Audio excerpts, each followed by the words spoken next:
Voici la présentation par gotechnique.com du CRT Micron UV. Il s'agit d'un petit poste mobile VHF-UHF, donc bande 140 mégas, 440 mégas, de petit format, et vous allez le voir, relativement complet. Donc dans la boîte, vous trouvez ceci, le berceau de fixation, la visserie de fixation également, un cordon d'alimentation de bonne dimension pour l'alimenter avec un fusible, le micro bien évidemment, qui fait également haut-parleur, on le verra tout à l'heure, le manuel d'utilisation en anglais mais bien évidemment aussi en français comme toujours, et le poste, voilà, que vous voyez ici, avec le haut-parleur en dessous, la fiche d'antenne PL, une sortie haut-parleur extérieur, le câble d'alimentation également avec fusible, le boîtier, ça vous donne une idée de la dimension, c'est-à-dire c'est quand même très compact. Voilà. On va alimenter l'appareil, on va lui mettre une petite charge fictive pour pouvoir passer en émission sans danger. On va l'alimenter en 12 volts ici. Le branchement du micro s'effectue sur le devant de l'appareil par une prise type RJ45. Voilà, bien verrouillé. Et l'appareil s'allume donc sur le bouton placé à l'avant gauche ici. On reste appuyé dessus. Voilà, l'écran s'allume. Vous pouvez constater qu'il s'agit donc d'un écran couleur, ce qui est assez agréable et bien lisible. Vous avez des touches fonctions autour de l'afficheur qui correspondent aux indications qui sont en face. Alors ces touches fonctions, elles ont deux niveaux, le niveau normal, et quand vous appuyez sur la touche fonction, vous allez voir que ça change le type de menu. Voilà, par exemple en haut à gauche on a bande A, bande B, et maintenant on a la fonction par exemple reverse qui est disponible sur la touche P1. Voilà. Le bouton ici peut être affecté soit au changement de fréquence, voilà, soit au volume. Donc la touche volume, c'est celle-ci, vous réglez le volume directement ici. Voilà. Quand vous avez validé, vous appuyez sur le bouton ici. Vous avez l'indication de la tension d'alimentation ici. Vous avez un grand bar graphe au-dessus de l'écran, donc quand on passe, qui sert à la fois à l'émission et à la réception. Donc vous voyez un grand bar graphe bien dimensionné qui vous indique le signal émis, le signal reçu.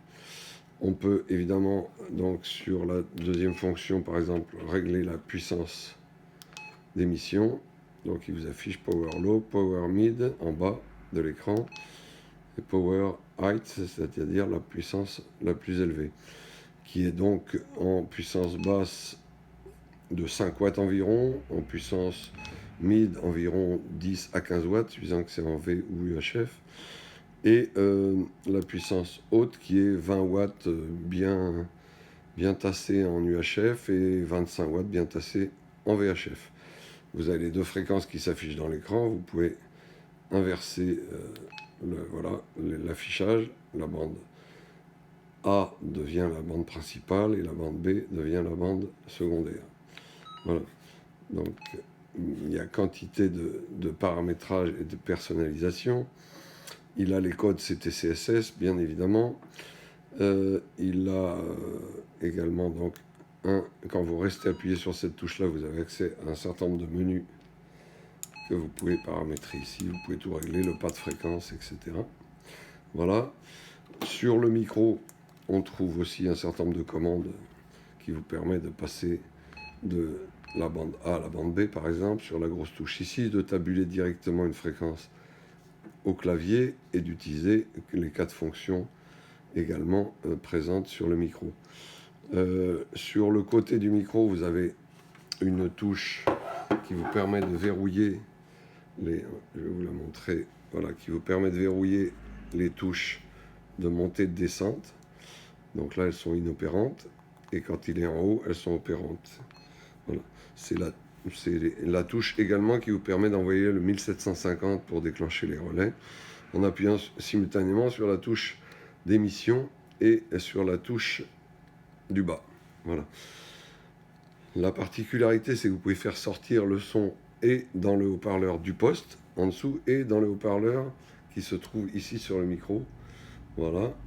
Il y a une petite grille ici. Et c'est un haut-parleur. Donc vous avez le son qui peut sortir soit uniquement sur ce haut-parleur-là, soit sur le haut-parleur du poste, soit sur les deux simultanément. Ce qui est assez pratique. Donc vous avez des voyants qui vous indiquent si vous êtes sur la bande A, sur la bande B. Et les voyants en haut vous indiquent si c'est la bande A qui est active ou si c'est la bande B qui est active. Voilà, donc les fonctions principales de l'appareil. Donc le boîtier est relativement bien dimensionné en termes de radiateur, ce qui permet d'avoir un bon écoulement de la température. Alors le boîtier chauffe un petit peu en émission constante, c'est pour ça qu'il précise que la surface peut devenir assez chaude, mais que c'est naturel et que c'est prévu comme ceci. Voilà. On peut régler évidemment le squelch par exemple sur la touche P5. Voilà, vous réglez le squelch ici au niveau que vous voulez. Sinon, il est réglé automatiquement. Et il y a des quantités, l'ouverture du squelch aussi, le voyant de réception qui passe au rouge quand la réception est active. Vous avez tous les réglages qui apparaissent dans l'écran également. Si vous êtes en bande wide narrow sur l'émetteur, là vous pouvez rentrer 200 canaux mémoire. Donc là on est en mode mémoire et ça affiche le numéro du canal mémoire. Et vous avez encore dans le menu secondaire ici la possibilité de mettre un shift pour déclencher les relais, de scanner les fréquences, donc le réglage de puissance on l'a vu, le paramétrage des codes CTCSS, DCS, etc. sur la touche ici, code, et le réglage de bande étroite, large ou sur le mode FM.